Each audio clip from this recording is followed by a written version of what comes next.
Hello everyone. Hello everyone and welcome to the Bulgarian CID. This is Tony. And this is Sofia. And tonight you're going to find out more about our beloved country. In this very special show called Explore Bulgaria. Let's start with some facts about Bulgaria. Okay. So, you may know Bulgaria is the land of roses. We do a lot of things connected to roses actually. But first, I will give you some general details. So, where is actually Bulgaria located? Well, you see here a map of the European Union.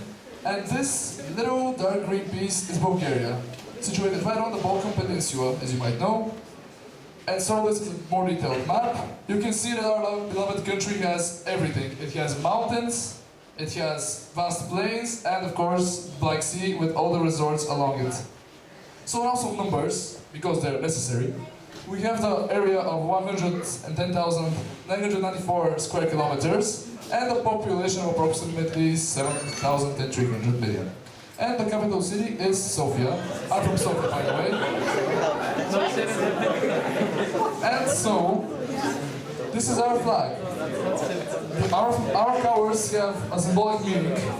Now let's start from white.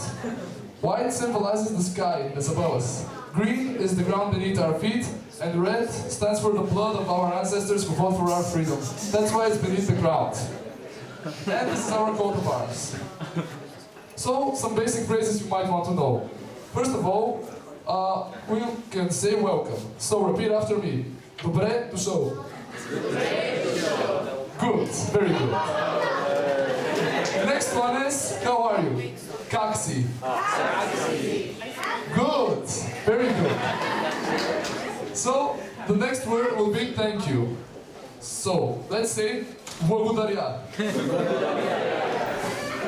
Okay, it's okay. And now we can say sorry. Извинявай. Good. And of course, a really important word in every language, I love you. Обичам те. Very good. And here you can see our alphabet. It's a Cyrillic alphabet, as you might have noticed. And fun fact, it's the only Cyrillic alphabet in a European Union country. And this is pretty much the overview. So now we're going to present some other facts in a more interactive way. Sophia? Well, maybe we can present them with a game? That sounds good. So what do you have in mind? Well, I was thinking maybe we can call people on the stage. We can ask them to solve some crossword words. And then, when they get it right, we can give them presents. And if they don't get it right away, then we can ask them whether they want hints. Well, that sounds good. So what are we waiting for? Who wants to be our first contestant? Any volunteers? Henok. Come on, it's not that bad. We want to hear you.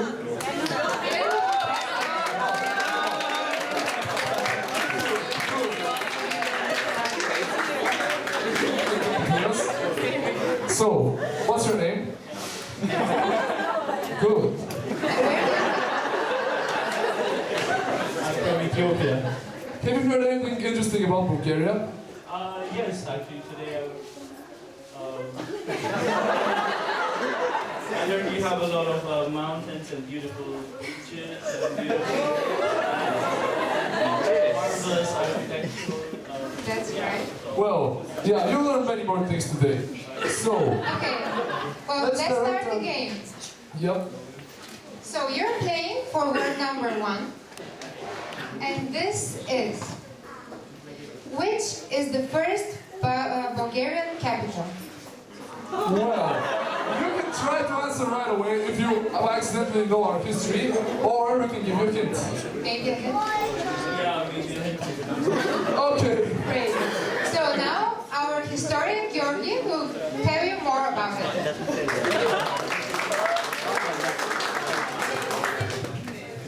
You can sit on the chair that is there, or on our Bulgarian throne.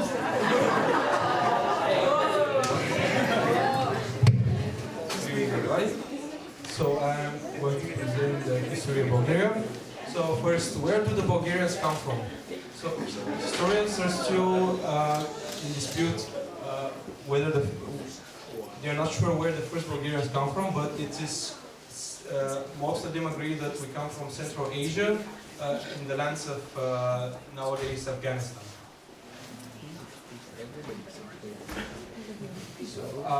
The Bulgarians have formed previously many short-lived and simultaneously existing countries, but the first country that's on the Balkan Peninsula is the one established by Khan Sporukh, who defeated the Byzantine Empire and thus established in 681 the first Bulgarian country. So, Pliska became the first Bulgarian capital.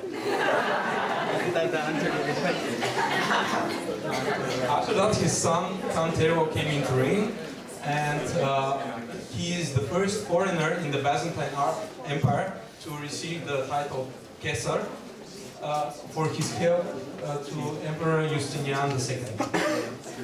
He is also known as the savior of Europe because in 719 he helped again the Byzantine Empire defeat the Arabs who were about to invade Europe. And later he was canonized as a saint by the Orthodox Church. Some years later is Krum the Fearsome. You may notice the name. This is actually where the name Victor Krum from Harry Potter's books come from.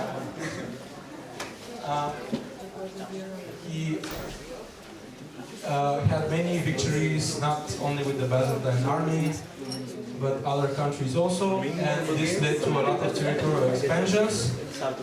And after the end of his reign, there were 3 countries mainly in Europe, which were the Frankish Empire, the Byzantine Empire, and the Bulgarian Empire. In 855, Saints Kirill and Methodius invented the Slavic alphabet, later adjusted to be the nowadays Cyrillic, and Cyrillic comes from the name Kirill. In 864, our ruler Tsar Boris the First introduced the Christian religion to Bulgaria, and all of the Bulgarians were baptized in less than 10 years, which was a very drastic change to people from that age to forcefully change their religion.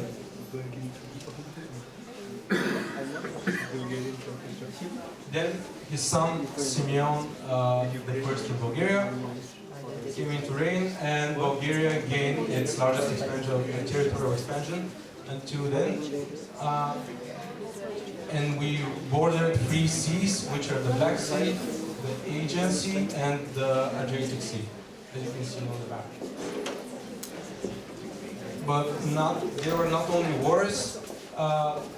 He actually turned the new capital, Preslav, into a great cultural and religious center, and this is referred as the golden age of the first Bulgarian country.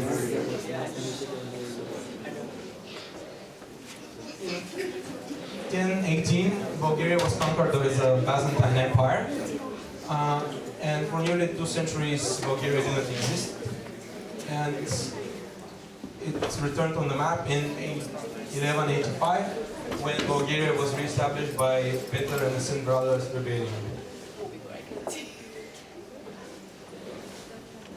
A little bit later, our next ruler, Tsar or king, he was actually crowned as a king by the Pope. He was Pope.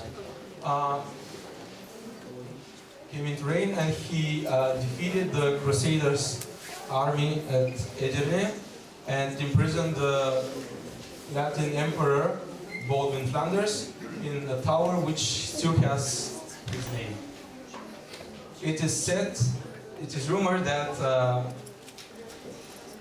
the Crusaders' army was defeated because the crusade didn't go into its initial mission to save the sacred lands, but had some ulterior motive. Some years later came Ivana Semftori the second, and we again gained a lot of territories under his reign. and again reached those three C's. And he's famous for making peace with other countries by marrying his daughters. So, a lot of famous dynasties have his blood beside it.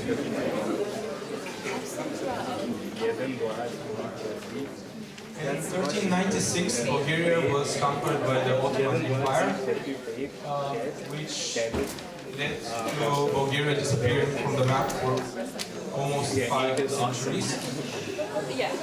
Of course, numerous rebellions occurred, but the real fight began in 1762 with the National Revival period.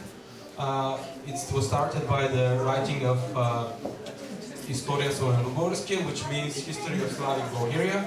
You can see here the first page, original. In 1876, there was a massive Bulgarian uprising, which led to a huge massacre, and that led to other countries noticing that we still exist as a nation. And in 1877, Russia declared war against the Ottoman Empire. And they won, of course. And on March 3rd, 1878, Bulgaria was re-established, and so began the third Bulgarian country. You can see the initial borders of Bulgaria that were written in the peace contract, but unfortunately after the Berlin Congress, it was split into 5 pieces, and later we regained some of them, like Eastern Romania, after a war with Serbia. So later came the First Balkan War, where we tried to reclaim some further lands with the help of other neighboring countries. And what was interesting is in 1912, over Edirne was dropped the first aerial bomb, and this appeared in the first time in history that an aerial bomb, that a special bomb is dropped from a plane, and it was also devised by Bulgarians. And it happened only 9 years after the first flight of the Wright brothers. Bulgaria was on the losing side of both world wars. The only thing that happened to the borders, though, we regained this part from Romania, which is southern Dobruja.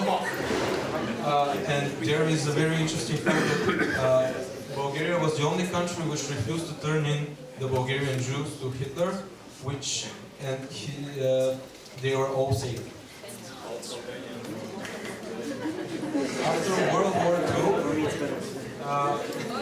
Bulgaria became part of the Eastern Bloc and became the Socialist Republic, People's Republic of Bulgaria. You can see here our leader during the communist regime, Todor Zhivkov. He was leader in almost all the 45 years of this part of our history. We were actually by contract we were under 75% of Soviet Russian influence and 25% Western, which led to some trade with Western countries, but of course limited, and of course with many socialist countries, things like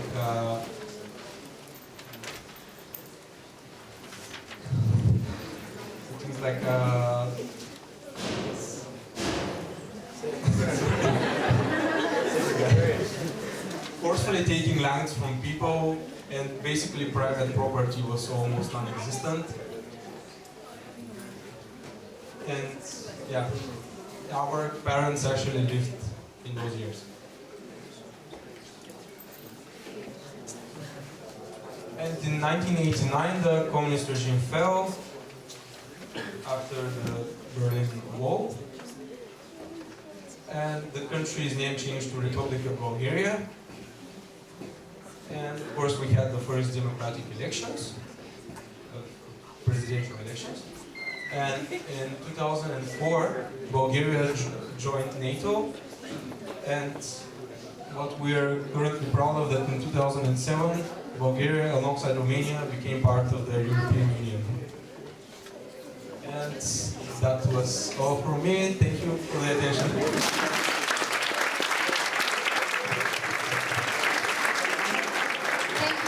you for the great presentation, Bob. Okay, so now that you have your hint, do you know the word? Good job! Very good. I will give you your awards. First you get the rewards. This is some of our famous rose oil. It's very good stuff, smells very nice.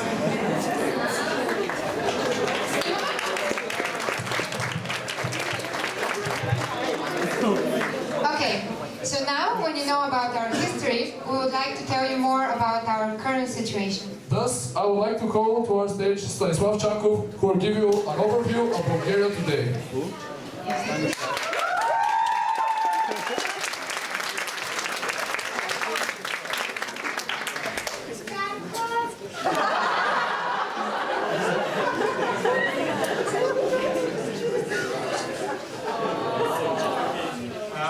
Good evening, everyone. As you know, there are protests in many countries in the world, and there have been some protests in Bulgaria as well this year, and we would like to take now the opportunity tonight to tell you a bit more what is happening in our country this year. So everything started in February this year, and the people were protesting against the cabinet of Mr. Borisov. You can see him here on the slide. And people protested mainly because there is a monopoly in the energy sector in Bulgaria. And that's why people went on the streets. It was February, very cold. You can see they're wearing jackets and everything. But so they protested for several days, and as a result, the Prime Minister resigned. So we had new elections, and we got a new government. So it all seemed very good. We got a new Prime Minister, Mr. Rysharsky. You can see him over here. But this new government had the trust of the Bulgarian people for about 1 week. Yes, this government had to trust the people for exactly 1 week, actually. And during this week, the government made one decision. The government decided that this guy is suitable to be the director of our state agency for national security. And there was only one problem with this decision, the fact that this guy is known to be associated with the mafia in Bulgaria. So basically the government started ruling on Monday. By Friday they made this decision, and already on Friday there were thousands of people on the streets protesting against this decision. You can see that's a picture from the first day, I think, or from the second day. And yeah, people demanded more morality in politics. People demanded no associations with the mafia, surprisingly. And yeah, they wanted transparency, and they wanted to end the corruption. The protests were very peaceful. That's what we would like to say here tonight. The motto of the protest was "Dance with me." Dance is actually the name of this state agency for national security. It's also the same as the English verb to dance, as you all know. And people were actually dancing on the streets. It was a very positive environment. People came with their kids. You can see this kid here is holding the sign, "The citizens strike back." Yes. People also were very friendly with the police. They brought flowers to the police. They brought water bottles. Because it was hot in summer in Bulgaria. So everything was very peaceful. People demanded resignation of the government, but this time there was no resignation, so there was no result from this protest. So what happened was people kept protesting, and actually now people have been protesting for more than 5 months. So every day, the last 150 days, people have been on the streets protesting, demanding transparency and the resignation of the government, but there was no result. And recently there was new development. The students of Bulgaria decided they need to do something new, so they actually occupied the biggest university in the country, the Sofia University. So this meant for 2 weeks there was no lectures. They occupied the actual university. And after this, students in 5, 6 other universities followed them. So there was no lectures in 6, 7 universities in the country.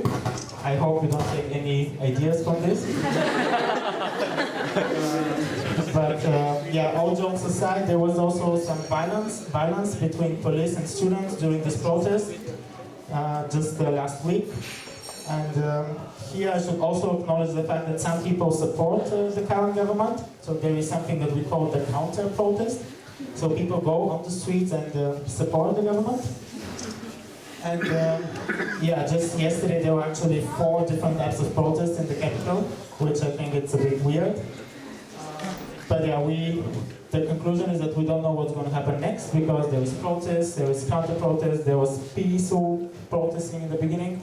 After this it became a bit violent, so we just hope there will be some positive outcome for our country, and we hope there will be no violence in the future.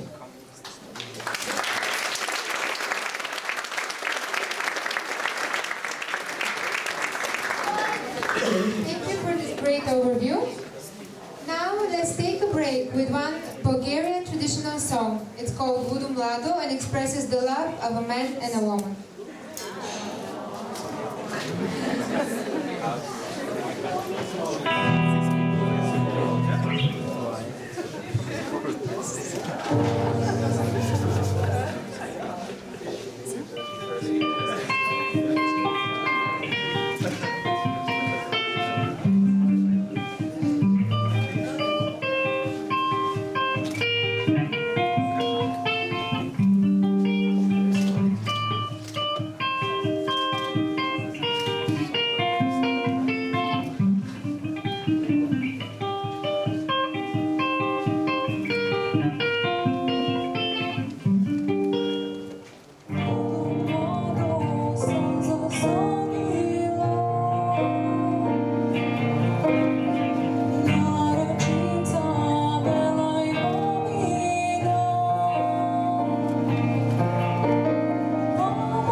give another round of applause to our performance, which had a great... Thank you. Thank you.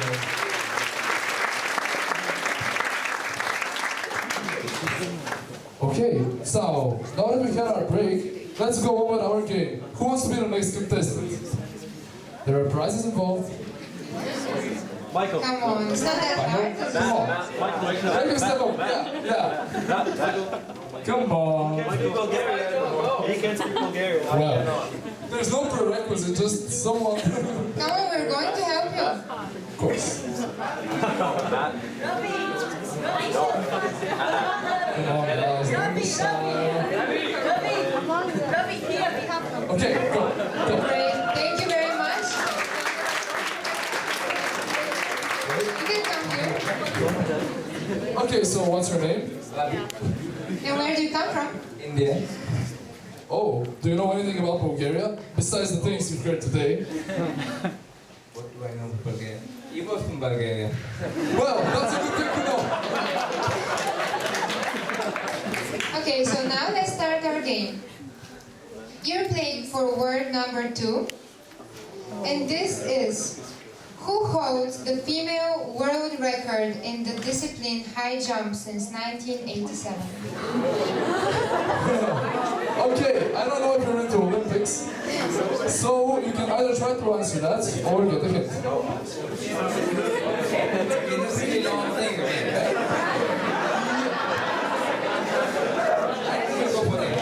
That's a good choice. So now our sports guy, Stanislav, is going to give you an idea what we're talking about. Pay attention.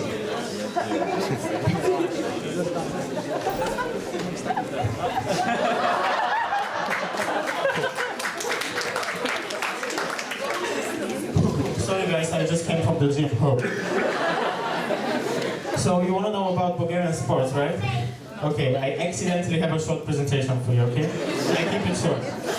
So I start with some team sports, and the best sport for Bulgaria when you speak about team sports is volleyball. We have won many medals throughout the history, and we're specifically proud with our current team because they do very good. They always place in number 4. So you see we won some bronze medals. We were 4th in the Olympic Games. I was there to watch. We didn't win that. But we were 4th, and I think for Bulgaria we are very good, very proud. And we have these 2 guys, Matej Kaziski and Svetan Sokov. They always win different individual awards. And they won the Champions League in volleyball, so they're also very good. But the best sport or the most famous sport in Bulgaria is in fact football.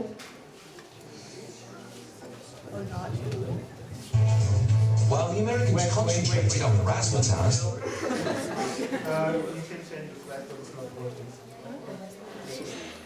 Some technical difficulties, I'm sorry.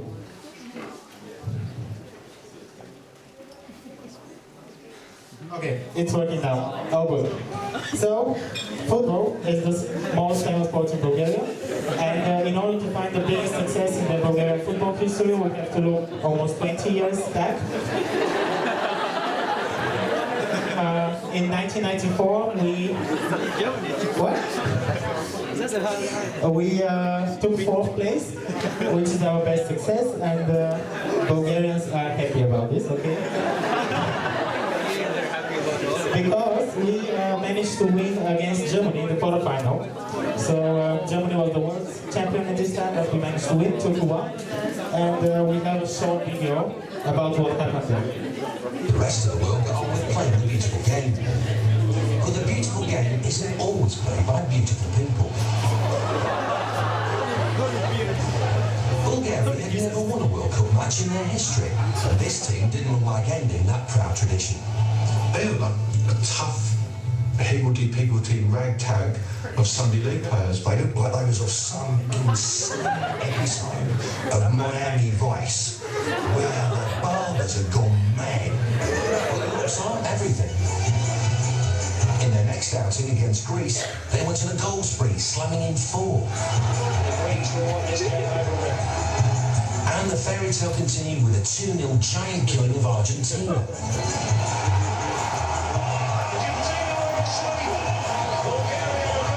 Quarter-final match against World Cup holders Germany. This was was without doubt the biggest match in the history of Bulgarian football. It was looking like a typical German victory when Lechkov delicately brushed Klinsmann, who pulled off an Oscar-winning dive to win a penalty.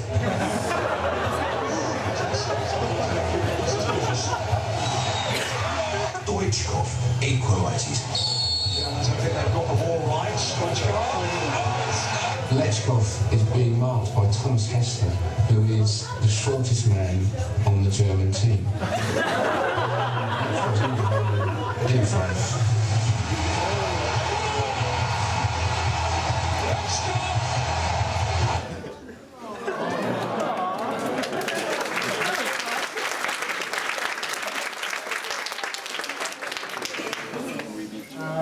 So yeah, this is what happened, and you can imagine the Bulgarians were very happy after we won this match against Germany, but you can also imagine the Germans were very, very sad. And we have another video showing to you just the reaction of two guys. You probably know Professor Gills, who used to be the college master of College 3. And this is a real story, so that's not fake. So let's just see how they were watching the game with a friend of his. Here, Germany is scoring, so they're very happy. You can see. Here Bulgaria scores, so yeah, very, very sad. Bulgaria scores again, so they're really sad. And here's what happens after the match.